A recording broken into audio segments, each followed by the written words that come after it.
Alrighty. So joining me today is Eric Bess. Eric is a practicing representational artist. He's currently a doctoral student at the Institute for Doctoral Studies in the Visual Arts, and he also writes on art, culture, and philosophy. Really excited to have him on.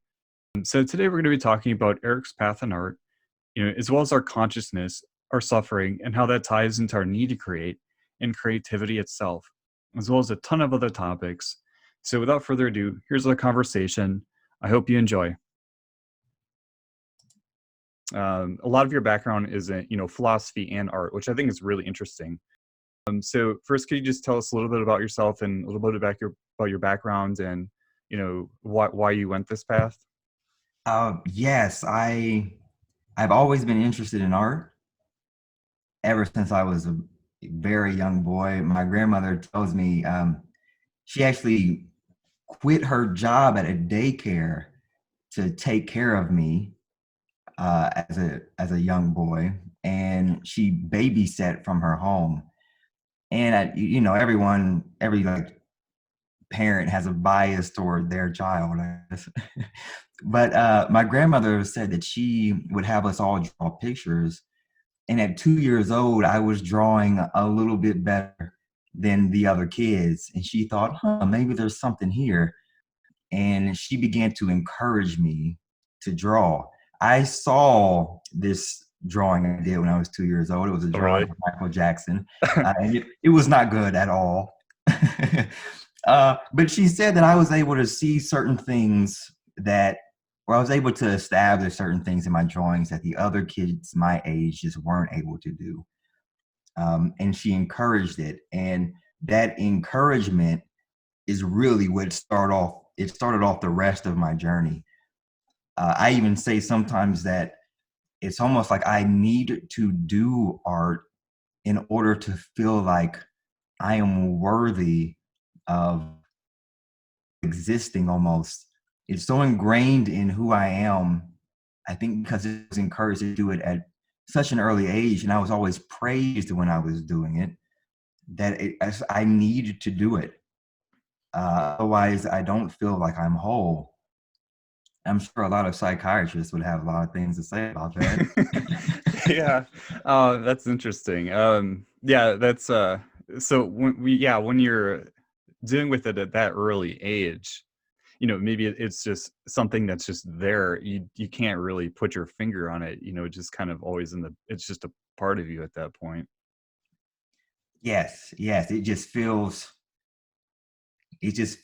so ingrained in who I am. I even remember going to like kindergarten class and drawing pictures of Ninja Turtles, and all of the other kids saying, "Oh, wow, that's so cool. You should draw me a picture." And then I would draw them a picture. And it's just always been that way my whole life. I didn't even want to be an artist. I wanted to be a doctor, actually. And then I wanted to be an archaeologist. And then I wanted to be a doctor again. um, it was always something else until I entered college. And then I realized in college that I wasn't good at anything. So I went back to what I was good at, which was drawing. And Yeah, that's really interesting. To Did you put it aside all those years? Say like elementary, middle school, or whatever you were drawing. Did you have any moments in there where we just kind of put it aside and then maybe you just picked it back up later for some reason? never. I always like drew, and it was mostly cards or pictures of famous people and stuff like that. Like in middle school, I was this is kind of embarrassing, but I was obsessed with Tupac. It's okay. So I had these magazines and CD covers and stuff like that, and I would just copy those images over and over and over again. And interestingly enough, when I was finished, I would take them to my grandmother and show her so she could say, "Oh, wow, that's just amazing." And I would go back to my room with a big smile on my face, ready to do another one. I did this constantly. Comic cards, comic books, things like that. I would just copy stuff over and over again. Okay, so then you have this academic background in art. The one thing about this, though, with art and philosophy is I mean, you're not making money, which I think is really interesting. With artists especially, it can be really fascinating people because it's not about comfort, because you're not going to have that. Like, I know a lot of artists that have these really interesting backgrounds because they really had to scrape by to pursue this. I mean, did you have that experience? You must have like a passion that exceeds. It's just always interesting. But Yes, I think I've definitely endured all of those things, and you were right. I don't make much money, and I definitely don't do it for the money. I really love it. I just love it. I was um talking to someone the other day, and we were talking about pursuing jobs and careers and things like that. And I said the perfect job is the job that you can do and you don't need to be paid for it. Like, you just want to be the best at it. You love it. Being the best at it is almost like being the best version of yourself. But then you have to also, you know, qualify what being the best is at it. Um, but a lot of artists that I've come to know have, I think not only a lot of artists, but a lot of people who pursue advanced degrees as well, they experience a lot of hardship in pursuing these things, because it takes a toll on you mentally, physically, and financially. It beats you into submission. It tries to like weed out the people who are not built for it. Um, and I find it happen a lot. A lot of people say, I don't want to do this. There's been quite a few times that I'm in the middle of a PhD program, and there's been quite a few times where I've said to myself, you know what, maybe this isn't a good idea. maybe maybe I should just do something else instead. Not even like not do art, but maybe a PhD isn't necessary. And in the United States, it's not necessary. It's not a terminal degree in art. An MFA is, and I have an MFA, a Master of Fine Arts degree. It's considered a terminal degree. It's the equivalent of a doctorate in studio art. I, like an idiot, thought it would be a good idea to get a doctorate degree in the theory of art, which is where philosophy comes in. Um, and it's really tested me in ways I didn't think it would. the thing is just, with these struggles though, and it puts you in a place that maybe you wouldn't have knowingly went into. Because I think the struggles, when you look at Maslow's hierarchy of needs, that pyramid, it shows like the basic functions in the bottom, and then you get self-actualization on the top. I don't know if that's really accurate, because I think a lot of that self-actualization happens when you're in that struggle mode. You're like, crap, am I going to be sleeping under a bridge tonight? What's going to happen tomorrow? Because then you're really engaged in life. You're like, you're really intensely involved, and that can put you in situations that can be really interesting, because if, like, say you went a route. I mean, I'm not smacking on it, but just say you went the route of, something safe, where you have a really stable income, and then all your needs are met, and everything's just kind of this, kind of lukewarm, which I'm not saying is bad, but you wouldn't knowingly put yourself in these situations, where you can really, just these odd situations that can really test your character, and put you in places that you wouldn't knowingly choose. Oh yeah, I agree wholeheartedly. One of the chapters in my dissertation is on Nietzsche and the idea of the master, or mastery, being a master at something. And he says almost exactly everything that you just said, that we as human beings have a tendency to take a safe route. He actually even said it. He predicted what he called the last man, which he said would just be people who made themselves so comfortable that they just became big heads. Uh, that they never put themselves in uncomfortable situations. They never turned toward what was uncomfortable. But that uncomfortable, what makes us uncomfortable is so necessary for us to become into the people we're supposed to become. And he said, in this way, you should develop a love of fate, because our experiences or existence itself just sort of pours out what we perceive to be good and bad. And we turn away from the bad and we turn toward the good, but that actually limits us.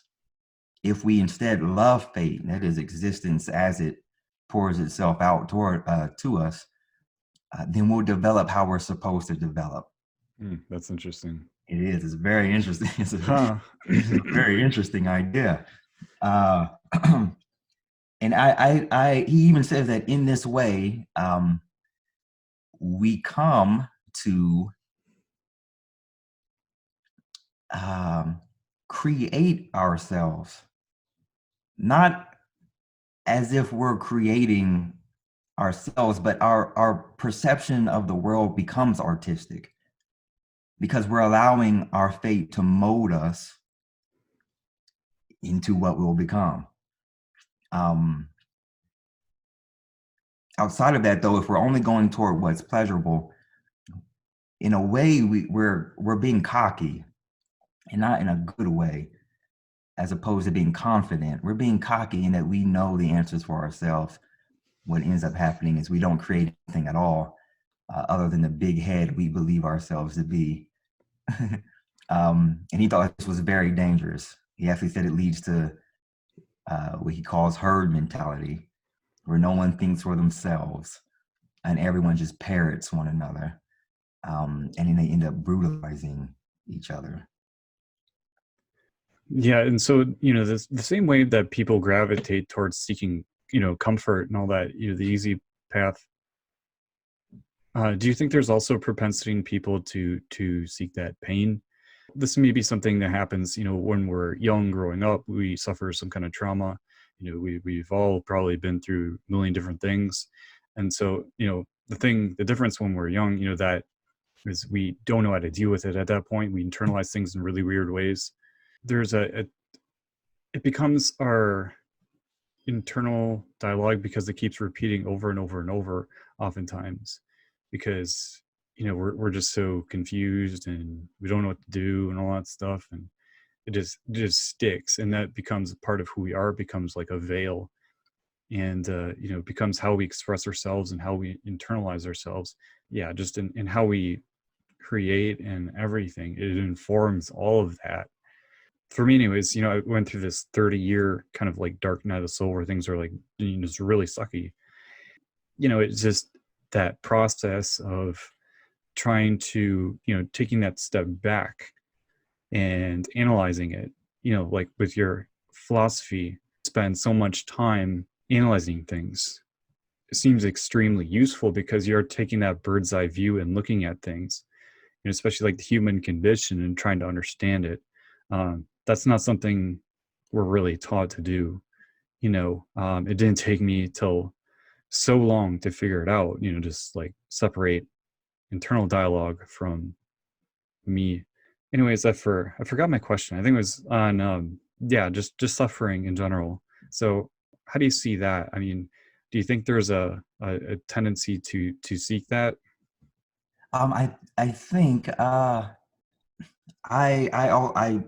had a period where I was very depressed as well. Just everything seemed to suck. um, and I really I hated being alive. Um, and I went and I researched a bunch of books, and it was through books that I came across the idea of getting rid of the ego.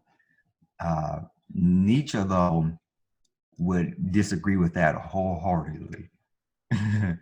And this, of course, is not to say that he's right, but he would say that one of the reasons that we come to experience that is because we're beating up our ego.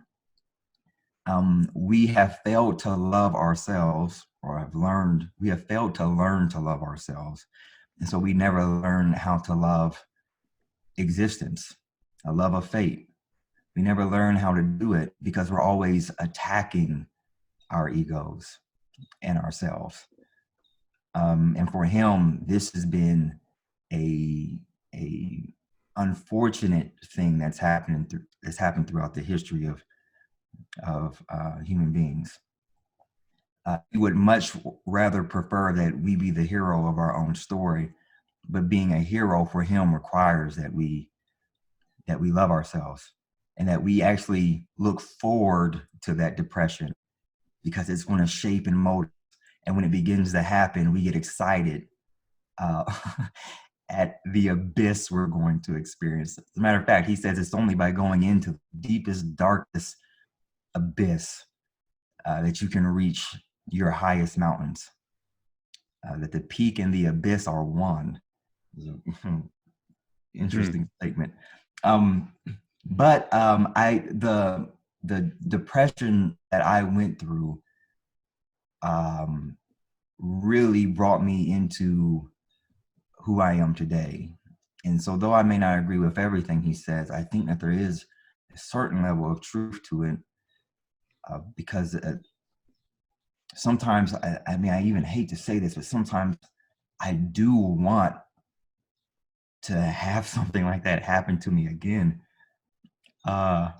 Because I know if it does, it's those moments where you really question sincerely. And through those questions, you come deeper into yourself. So I go deeper into what it means to be an artist when I have those fits of sadness. It's what the ancient Greeks called the muses. You're made to be creative. It's not something that you come up with yourself, which is sort of like what the idea of the genius became for artists with the Enlightenment movement, which became a very scientific movement. They attempted to remove spirituality and religion from a lot of things. They tried to make ethics and the mind and physics all very scientific. But in doing so, they also said that the genius was someone who was original in and of themselves, that they created the law. An individual person would create the law for other people to follow. But you know, the ancients would say something different, that it's not something that genius, for instance, or creativity isn't something that springs from an individual. It springs from elsewhere, like inspiration, for lack of a better word. I don't even know if this answers your question. I feel like I've gotten off topic. No, yeah, it's just this is one thing I've been trying to figure out is, is art, I mean, for me anyways, this is just my mental process in it or journey, but is it like am I trying to validate my existence within this world, or am I trying to escape? I just had this concept that it was, taking me away somewhere, but actually it's drawing me more within. And as you said before, when you know yourself, when you master yourself, that's when you're really truly going into the source. Mhm. So I always thought it was somewhere outside of me. I had to reach somewhere outside of me, but it's really within. Yes, yep, I agree wholeheartedly. I think that the first question you asked is such a great question too. Like, am I doing art um, to get away from the world or to be present in it? What a great question. That is a fantastic question. Um, that's really all I have to say about that. What a great question. It's one of those questions that doesn't have an absolute answer, at least as far as we know. And I think in the same way, like Nietzsche would say that the abyss and the peak are one, it's possible that the process of creating is both in that question. In that, you're turning in creating, you're turning away from the world, you're turning within, but you're also present in what you're creating. There's so much materiality with creating. You're picking up your pencil or your pen, or you're mixing your paints, you're preparing your surface, you're interacting with the world. It can be very meditative. And yet you have to go within, maybe not have to, but maybe you do. Maybe you have to go within in order to create, even if you're just doing like a basic still life rendering and you're looking at a photograph or a still life setup in front of you and you're just going to copy it. You still, like, that requires that you go within and you ask yourself, where am I going to put it on the canvas? How do I want it arranged? How am I going to make my light affect my setup? And then it also requires that you ask questions of your environment. How is this object interacting with this one? How is that object affecting this one? How is the environment affecting my appearance of the whole? It's like a moment where subjectivity and objectivity become one, which is how most creativity happens, or when things are just created, period. Two things, usually opposites, have to come together, coalesce, and then something new comes out of it. Seems to be a law of this world of ours. Yeah, could you expand on that a bit? Just the two opposites that need to come together. Yeah, I think about the yin and yang symbol, where we have a sort of, for lack of a better word, a negative type of existence and a positive type of existence. But both are necessary. Both are necessary for things to continue. It's the same thing with life as far as human beings are concerned. You have a man and a woman come together, which at least up until recent history, they were considered opposites. And those two are necessary for procreation to occur. There's, even if I think about, in a way we're talking about psychology a lot. And if I think of Freud, who ironically enough said that if he were a philosopher, he would be Nietzsche, which is an interesting statement. He says that as far as our dreams are concerned, that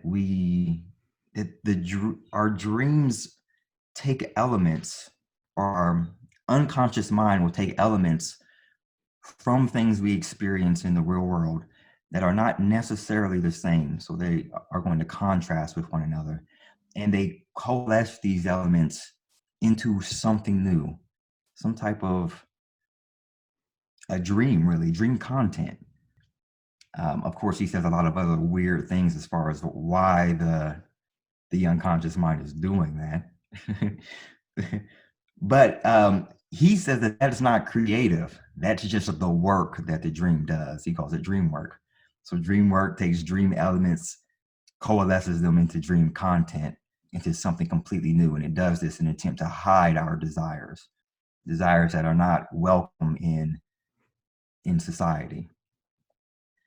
But I feel like as far back as we can think, or as far back as we know, we have considered the opposites of things. To like when they coalesce is when we experience some type of creativity. So um, even with our own depression, when we enter something deep and dark about ourselves, when we enter our own abyss, is also the moment at which we gain the potential to reach a higher understanding of ourselves. It's by going down that we go up. And in going up, we create ourselves, or at least we present the possibility of creating ourselves into something new, something better, something more authentic as far as who we are as human beings. Yeah, that's great. It's that's the thing about, creating, in any capacity, especially I think in the art world, because a lot of artists have this tendency to be contrarians. They have their own set of views and things like that. You're engaging with the world. Artists aren't passive people. They're taking life, and trying to mold it. And in this world right now, I think we're in a place where we're stepping out of this utilitarian mindset. When you talk about the Enlightenment and these, um, you know, these kind of materialistic ways of thinking, the scientific ways, scientific rationalism and all that stuff. A lot of that got put to the side, and people weren't focusing on really engaging with that internal self, to where trying to understand the implications of your thoughts and what they're doing. It's more external instead of internal. Mm-hmm. And especially religion and everything like that, since Emperor Constantine, Christianity has gone through that same phase where it was more of an external thing, because Mm-hmm. they twisted it that way, where it's not internal. Jesus talked about forgiveness, and you must forgive a person, not 7 times, but 7 times 70. He was talking to one of his disciples that asked him, because he was in this quandary. Said, you have to forgive and forgive and forgive. You have to forgive the unforgivable. Well, why Mm-hmm. would you do that? And so, it's like in art too, you have to question, what am I doing here with this? What am I doing here with that? You're really engaging. And that's kind of like the foundation for a lot of this. It's a foundation for growth. Mm-hmm. Otherwise, it's just passive, the passive existence. Yes, yeah, I agree. Um, I feel like the question, more than anything, I think it's the precursor to creativity, because the question provides the possibility for things that may be opposites to coalesce. And one thing I see with our time that's problematic with not only artists, but just people in general, is the reluctance to ask questions. Everyone wants to make it appear as if they know the answer. And everyone is arguing with one another because they're right. They're presuming that they have absolute knowledge about a subject. Which, why would you even want that? The same people who presume, or at least behave as if they have absolute knowledge about a subject, are the same people who suggest that there needs to be change. But those are irreconcilable. I don't know how you can suggest that you and all of the people you agree with have absolute knowledge about a subject, and that somehow there should also be change. Because change it just does not exist in an absolute, at least as far as definition is concerned. Right? Like there has to be some type of wiggle room, and that wiggle room comes with a question.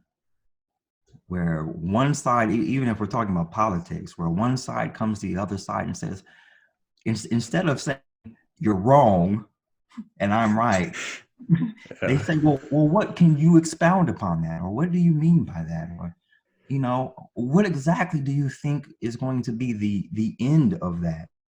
And how do you think it'll affect people in the long run? To ask that question as a gotcha question, but with sincerity. Yeah. Yeah, definitely. Yeah, it's almost like endemic throughout our whole society now. It's not fun. It's not pretty.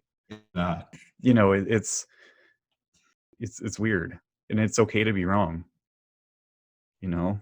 That's how we learn. yeah, and I think that's a result of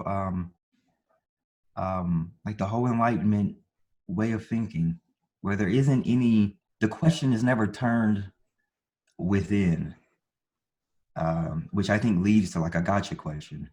Right? We never ask questions of ourselves, like what do I actually believe, and Yeah, is it authentic? Is that what I authentically believe, or do I just believe that because everyone around me believes it? Like these, I think these are real questions that need to be asked. And it's by way of the question that then the space opens up for art for art to occur. Without the question, there's really no,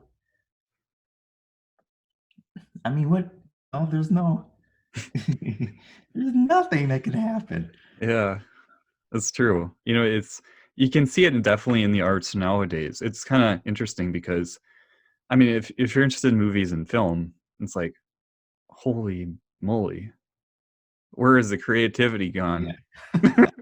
And just in anything like music, and as that external focus, and it drives people, as you said before in a podcast a while ago, what you do most of, that's what you're going to become good at. Mhm. And I like that statement. It's just focused on the external, like it's just the power of things. I think that's a lot of it. Like, people want that power, and that they're feeding that ego, that external, way of looking at the world. It's not internal. It's all external, and they're focusing on the external, and too much. We're kind of in this weird quandary. I don't know. Like, do you feel that it's just scary but interesting to watch? To watch the extremes going on. It's just so fascinating. Yes, yep, exactly. I think that's the perfect word for it. Extreme. I said absolute, but it's the extremes, butting up against the extreme and identifying with the extreme, and not questioning it at all. And I think, like you said, in art, you're seeing that in movies and film, where it's more about the external. It's more about like taking something like X-Men or the Avengers or something and just remaking it like 8 times so that you can get more money. Not to say that those movies are bad. I actually haven't seen them, but I think it gives an example to our point, in that the creativity is not necessarily there. It's taking an old idea and just rehashing it repeatedly. And it seems like the only question that's really asked is, how can we draw this out further? Which is not necessarily a bad question, but I don't know if it's a question that opens up a space large enough for creativity to occur or for creation to happen. And so that's what we're getting. We're getting a lot of remakes, or we're getting a lot of music that just has the same content over and over and over again. And in a way, it is starting to feel, maybe not even starting, but it feels a lot like indoctrination. You, and you become what you practice. I was talking to my wife not too long ago about our imaginations and music and I was listening to an instrumental song, and I was saying how maybe 20 years ago I would listen to these songs because they were nice to listen to. And I had gotten to a point in my life where I did not care to hear music with words anymore because those words would just stick in my head throughout the day. Even when I tried not to have them there, they would be there just repeating themselves over and over again. And I was like, man, I really wish I wasn't thinking that now. And here I am still thinking it. And so I would stop just listening to music with words because our imaginations have a tendency to repeat things from the past. Yeah, they do. Yeah, bring it up over and over again. The things that we find pleasurable and the things that we wish, or the things that were painful, they just come up over and over again.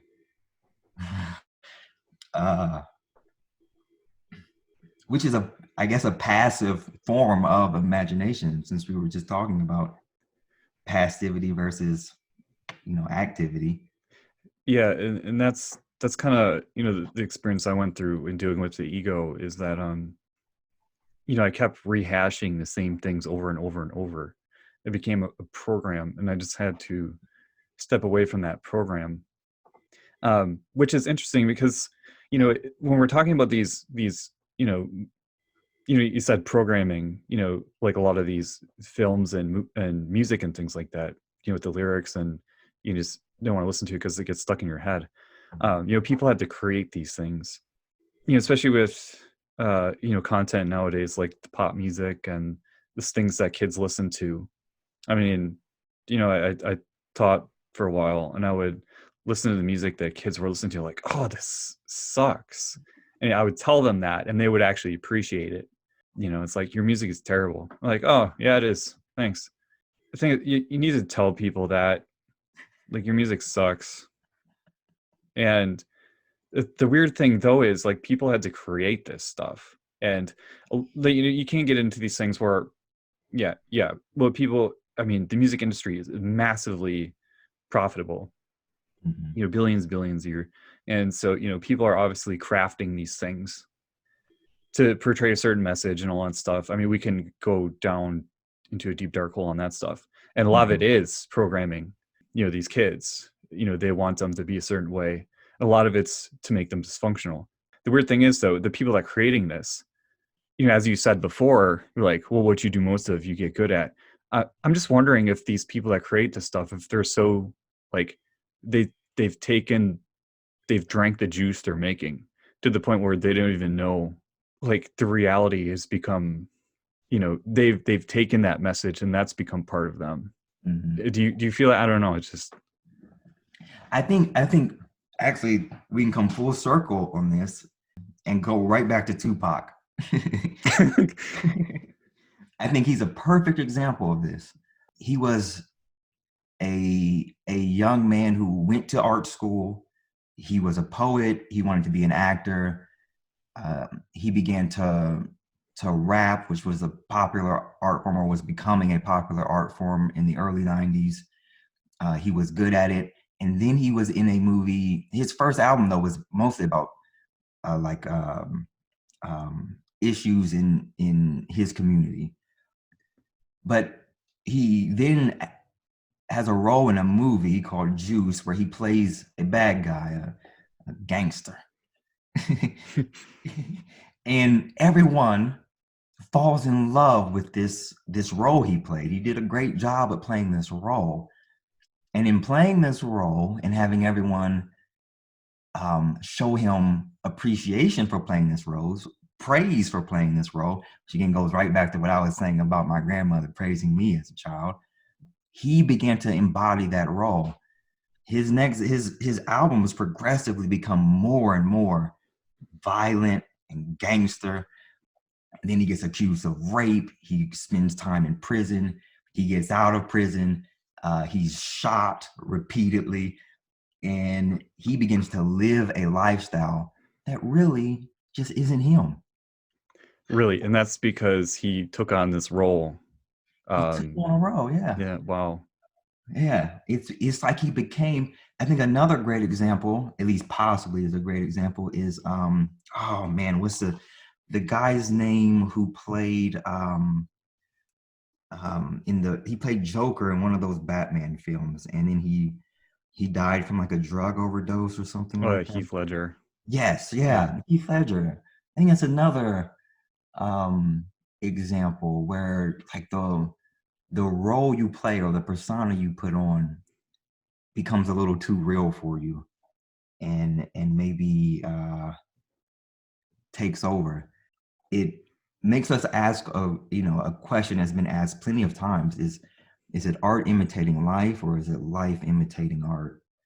Because then there are other people in music and in film who would say it's the other way around, that they are not influenced by the art so much, but that they are just expressing their lives, how they've lived it, and sharing it with people for good or for bad.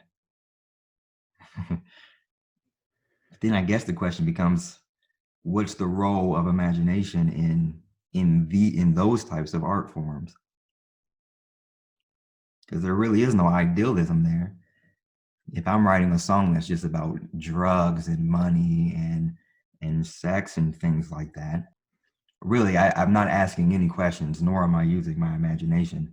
I might be using my imagination in making clever lyrics to portray the message in my song, but there's no idealism unless the ideal is what I'm, the content. My ideal is the content that I'm putting forward.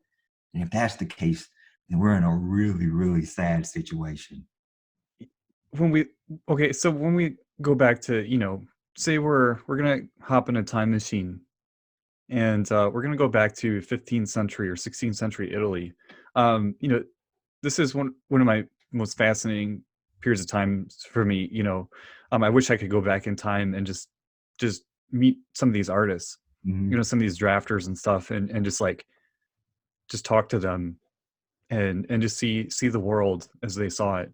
I mean, overall, it was a very spiritually focused civilization, Mhm. and very focused on the arts. I mean, I think you wrote an article a while ago about the grand tour of Europe.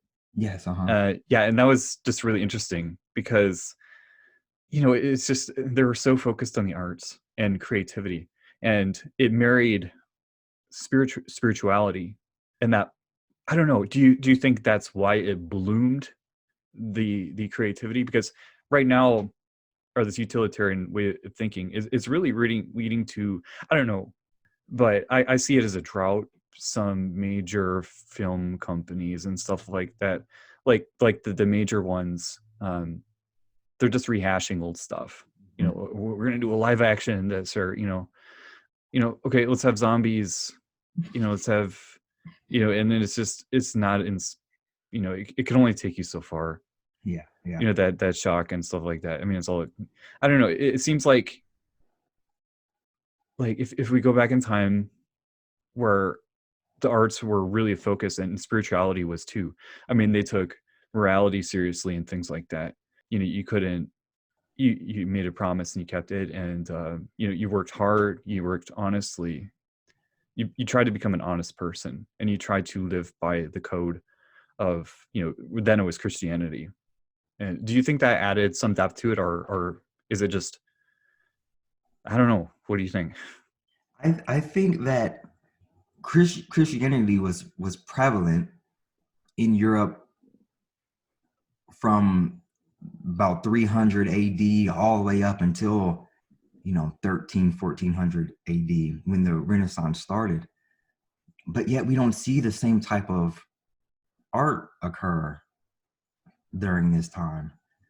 I think one of the things that happens is that suddenly the ancient art was found again. So in Rome, ancient sculptures were beginning to be unearthed, and they were seeing how the ancient Greeks were making art. Also, ancient texts were all of a sudden rediscovered. So like all of Aristotle's texts were rediscovered, I believe in like the 1300s. So you have all of these new things happening, and the new things are causing people to ask questions. And what they're doing is they're saying, well, we don't want to give up Christianity, but Aristotle isn't a Christian. He knew nothing about Christ. We don't want to give up Christianity, but Plato isn't a Christian. How can we somehow keep the Christian message, but take what's good from these things and live according to them? Because there's a lot good here, and it's our heritage. Like, these people have come from our area. So what does this say about me being an Italian? What does Aristotle say about me being an Italian? What does Plato say about me being an Italian? And what do these things have to do with my history? And so you begin to see paintings with themes of Greek mythology alongside paintings with Christian themes. So again, you have two opposites, really. You have philosophical discourse, which Aristotle is about science. He calls himself a scientist, even though I will just leave that there. And then you have Christianity, which believes absolutely in God, in a Trinity. Those two things coalesce in the Renaissance. They come together. They find a way to come together. That's not always the case. There were a couple of uprisings where where people thought that it should be one or the other. And then you have the Protestant Reformation that comes about, which says that images shouldn't be created all in God's image, because it's blasphemy and idolatry. And then you have the Catholic Church responding with a counter Reformation, saying, of course, of course there should be images. This is how we allow God's presence to be on earth. And so then we have two extremes again, and these extremes butt up against each other and create a lot of violence and bloodshed. But when those extremes find a way to coalesce, what you have is one of the most creative times in our known history. At least that's where I'm at right now. I could completely be wrong. I didn't think about it that way. These extremes kind of butting up. So where do you think we're going with all this? Where are we at now? I posted an article on Facebook not too long ago about I got a lot of backlash for this article, which I thought was unfortunate, because the article talked about a gentleman who had done research that suggested that people or societies that engaged in immoral behavior or conduct, that is traditionally immoral behavior and conduct, indulgences, or, like, for instance, the 7 deadly sins, for instance, found that their society or their civilization would fall apart within a certain period of time. And that people who conformed to virtues found that their civilization prospered. I posted it, finding it to be a very interesting article. I got a lot of backlash that said that I was posting something from a colonialist, and that my post suggested that people's rights should be infringed upon, and all kinds of things like that.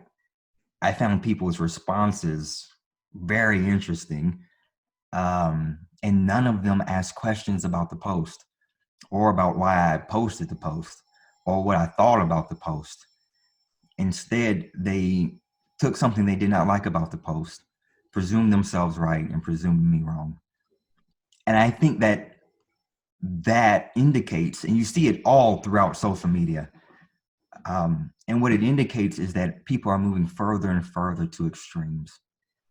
And if history teaches us anything about extremes, is that once two extremes go too far to extremes, violence ends up being a result. And I hope that's not the case, but I really don't know because I don't have a say over how things develop. But it seems that that's what we're moving toward. It's some type of at some point these extremes have to settle themselves out. And then after they do, we'll probably ask questions like, how do we rebuild? Yeah.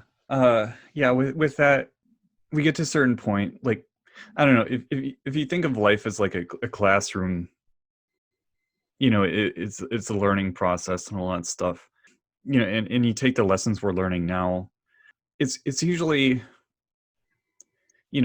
after we take the test and we look in hindsight, we can be like, oh, well, that was really simple. All we had to do was to change this one little thing. I don't know. It seems like we're gonna have to write it out, and then after this fact, whatever might be that intermediary between where we're at now and then after the fact, we're gonna look back and like the answer is extremely simple. Yeah. I don't know what that is, but it's just, I think that's what's gonna happen. We're like, oh, we were so stupid. It's just like, why? The answer was like, it's so obvious. And it's just kind of like we're stuck in this loop right now. And as you said before, repeating things over and over. I think, with the films and arts and everything like that, it's also going on in our minds. We're just still stuck in that's these cycles of trauma over and over and over and over and over. and we might need an external force to push us, gently into something where we can take a step back, and then we look and like, oh, okay, oops, we made that mistake, which is okay. It's okay. We made a mistake. That's part of life, and that's how we grow. It's like we're in a classroom, teach us, kind of thing. Mm-hmm. I don't know. That's just my thoughts, but I don't know. Yeah, I agree. I also think though that at least in the West, we are so comfortable. Even me, and as we established at the beginning of this conversation, I do not make money. But I'm still as far as just material things are considered, I'm a pretty comfortable person. I'm not homeless. I don't starve or anything like that. I live a pretty comfortable life. And I think that on top of the fact that we are distracted by so many images, so much music, so much entertainment, that it's going to take something in order for us to get out of this cycle. It's going to take something just devastatingly devastating. like losing the internet for a little while. I think it would have to even be like Just like, I can't get on my phone. I think I thought that initially this pandemic would be something that would sort of strike people, but it has not had the effect that I thought it would. Yeah, I mean, too, I thought it was going to change people. It was like, nah. Yeah, no, people are going about life as usual, and which is fine, but I think it just goes back to how comfortable we feel with ourselves and with just being where we are. A lot of us are pretty comfortable. We're so comfortable that we'll just continue to live life as normal, even though there's a lot of caution as far as the pandemic is concerned. But I think it's going to take something that really just makes people go like, wow, like that happened, or like that was happening, like I unintentionally had a part in it, or I think it's going to something brutal would have to happen that made people question themselves in a very deep way. Yeah, and what's interesting about that is, you look in China right now.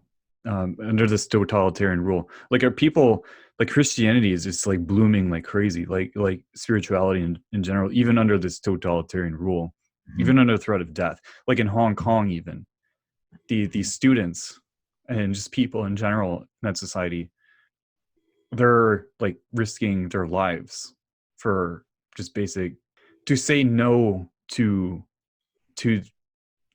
I mean, I'm labeling, the Communist Party evil, but they're saying no to that evil. Mhm. And they're risking lives, and some people's friends are getting thrown in prison and they're disappearing, and they're like, they feel guilty because they're not in there too. Mhm. And Mhm. it's just like, wow, that intensity, that spirit. And maybe you're right. Yeah, maybe it's just here in the West, we've had all these freedoms and everything, and I don't know. Yeah, it's just, yeah, life is kind of, maybe we're in that lukewarm kind of thing where, maybe it is just too materially focused. Because I don't know. It's just, do we need like a massive event, or do you think we just need to make that shift internally somehow? Do you think we need something to get us to that point, or is it, maybe we can sidestep and just, yeah, I don't know. Sorry. I was just thinking, maybe it is just one simple little, um, just smaller adjustments as we go along. I don't know. It's just, there's this, okay, when communism first was, forming in Europe, in Western Europe, and then it went to, Russia and then Soviet Union and all that stuff. I think it was around World War One.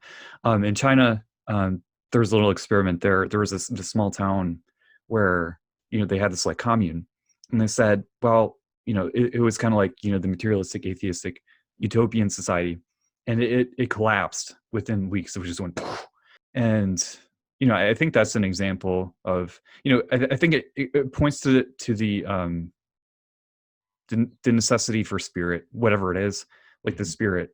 Maybe we just need to make that a focus. I think if enough people do that, or there's enough content out there that does that, that'll make that shift. I don't know. I think you may be right. I think one of the issues, I think, is that you would need to have enough of that type of content competing with the already mass amount of content that people expose themselves to on a daily basis. So there would have to be an extreme increase in that type of content with spirit. Otherwise, people will do kind of like and this isn't to attack Christianity or anything like that, but I know a lot of people who practice Christianity, and none of them, they call themselves Christians, but none of them read their Bible. A lot of them don't go to church, and their belief is that, well, I believe in God and therefore I'm a Christian, but they don't really cultivate themselves as Christians, nor do they practice anything that has anything to do with Christianity. They've comforted they've comforted themselves with this belief so that they can just go off and be distracted by the things of the world. And I think that there's a danger in that. If there isn't enough content with spirit in one's life, then there's no way they'll be able to make those small adjustments of their own will, unless something around them causes them enough depression so that they go deep enough into their own abyss and question how they're living their lives. And if they see their own actions as the cause of their depression, or their ego as the cause of their depression, then they'll begin to question those things and change their perspective and their actions so that they don't have to feel that anymore.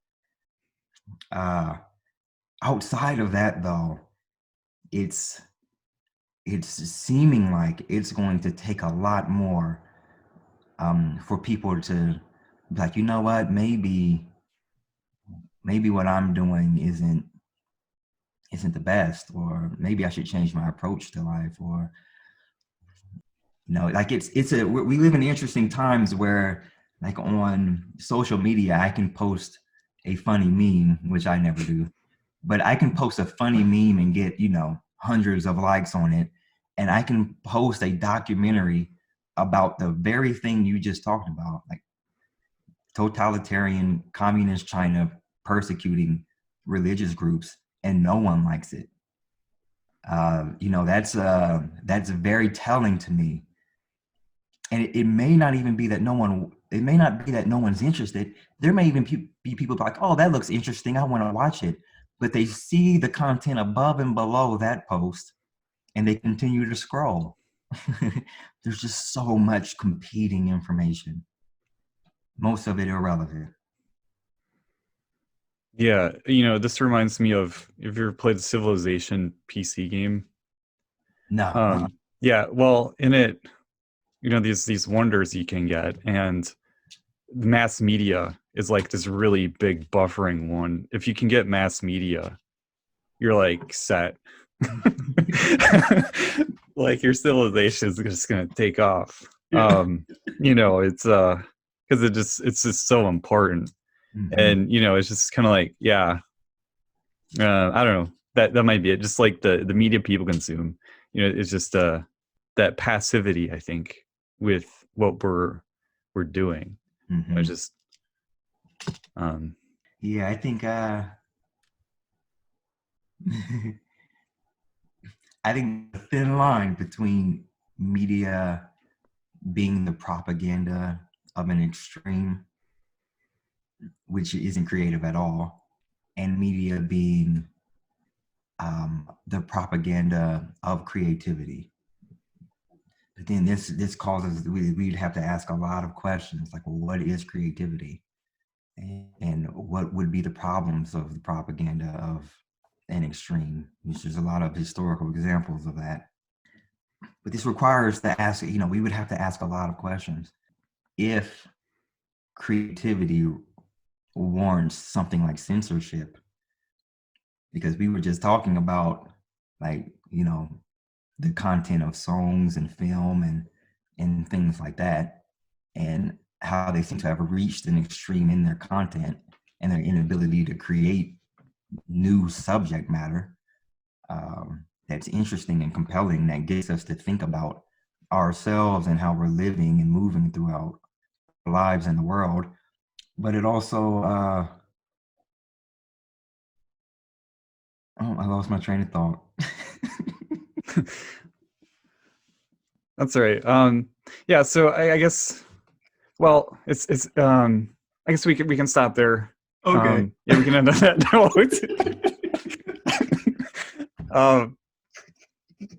Yeah, well, we covered we talked about a lot, so Yeah, we did. yeah. Well, thanks for hopping on. I mean, I wanted to talk a little bit more about imagination and just ideals, but maybe for another day we just get going. But yeah, it's just really interesting, some of the concepts you put out there, just how to, just focusing on, the question, questions are important. Questions are okay. It's okay to be wrong.